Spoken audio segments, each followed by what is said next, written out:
Top 5 Ice Age Predators of Prehistoric North America. Prehistoric North America was rife with ferocious predators. It might surprise some people to know that many of the most incredible beasts lived not all that long ago. They were formidable hunters who thrived during the Pleistocene epoch, approximately 2,580,000 to 11,700 years ago, the age of megafauna in North America. It was a time when mammoths, giant ground sloths, giant beavers, and huge stag moose roamed the land. To survive in this challenging landscape, a hunter needed the size, power, and ferocity to overcome such massive prey. So how do we know about these creatures? One of the greatest resources is the La Brea tar pits, located in Los Angeles, California. While modern-day Los Angeles may seem like an unlikely place to collect information about prehistoric predators, the tar pits have provided a massive wealth of knowledge regarding Ice Age animals. A natural trap, many creatures met their end by getting stuck in the asphalt of the tar pits. When a carnivore came to feed on the trapped animals, they also became stuck. After tens of thousands of years, the La Brea tar pits have accumulated many specimens dating back to the Pleistocene epoch. Thanks to sites like La Brea, we have a window to the past and can learn a great deal about many of the animals that lived in prehistoric times. Unfortunately, the reason these animals are no longer around today is a little less clear. The Pleistocene ended about 11,700 years ago with the close of the most recent ice age. As the glaciers retreated, the giant mammals began to die off. While some of their relatives can still be found in North and South America and other locations around the globe, none of these amazing prehistoric predators survive in the modern day. In this article, we'll be taking a look at the following 5 ferocious predators of the North American Ice Age. 5. The American cheetah, Miracinonyx.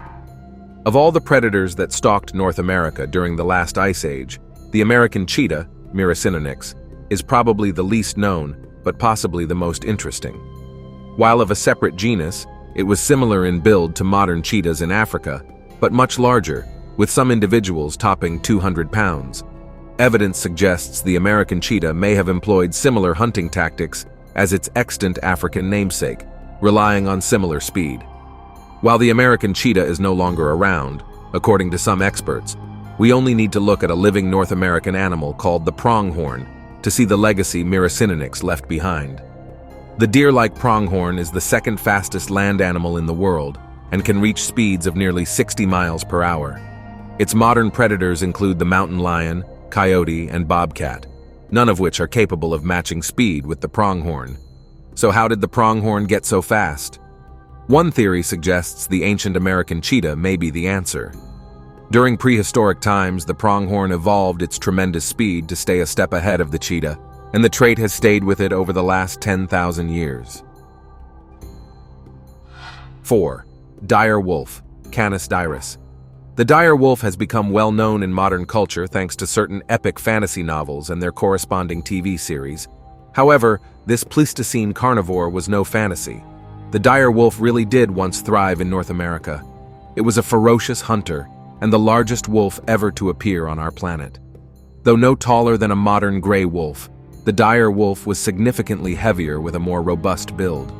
This is evidenced by the thicker bone structure found in dire wolf fossils, and some experts estimate it may have outweighed modern gray wolves by 50 pounds. Despite its formidable size, evidence suggests the dire wolf was a pack hunter like most modern wolves. This may have meant it was capable of tackling larger prey than any other predator of its day. While the dire wolf shares many characteristics of the modern gray wolf, it has been theorized that they likely evolved completely independently from one another. The gray wolf's ancestry, including coyotes and dholes, evolved in Eurasia, while the dire wolf likely has a purely New World origin. 3. The giant short-faced bear, Arctodus simus. When it comes to sheer size, the short-faced bear, Arctodus simus, is among the most terrifying beasts ever to walk the North American continent. During its time, it had no rivals and would have dominated other apex predators of the Pleistocene. On all fours, it would have stood eye to eye with a 6-foot man, while on its hind legs, it may have towered 12 feet. The short-faced bear wasn't just bigger than modern-day brown bears. It was faster. With proportionately long legs, this bear was a runner, and all but the fastest of its prey wouldn't have stood a chance. While the short-faced bear was built to hunt, it was probably an omnivore and an opportunist like modern brown bears. It would have browsed for berries, insects, and plant matter and stolen kills from smaller predators.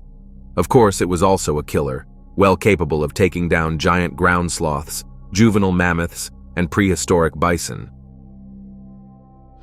2. American lion, Panthera Leoatrox. There were once lions in North America, and we're not talking about mountain lions.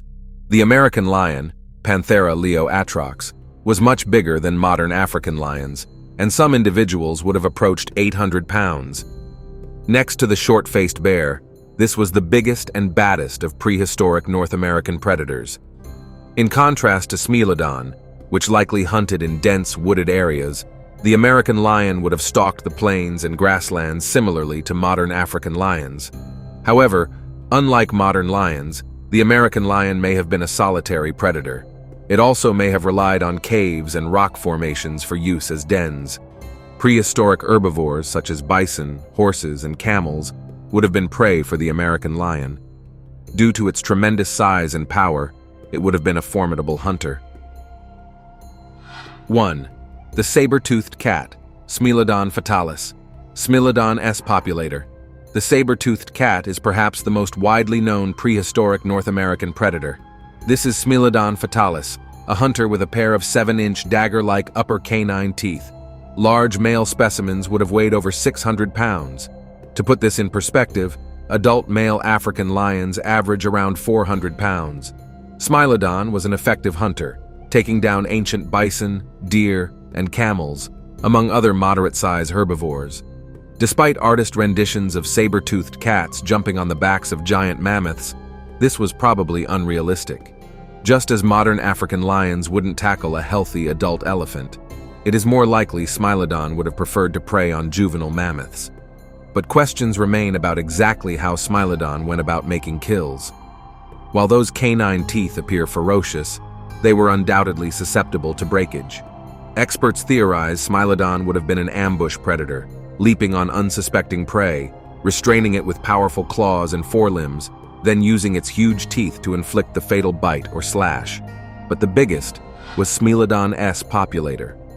Comparing the two species featured in Prehistoric Kingdom, Smilodon populator is larger than Smilodon Fatalis, while also having a smoother skull, thicker neck, and overall bulkier proportions to accommodate its sturdy build. Smilodon Fatalis also has comparatively smaller fangs than its southern cousin, S.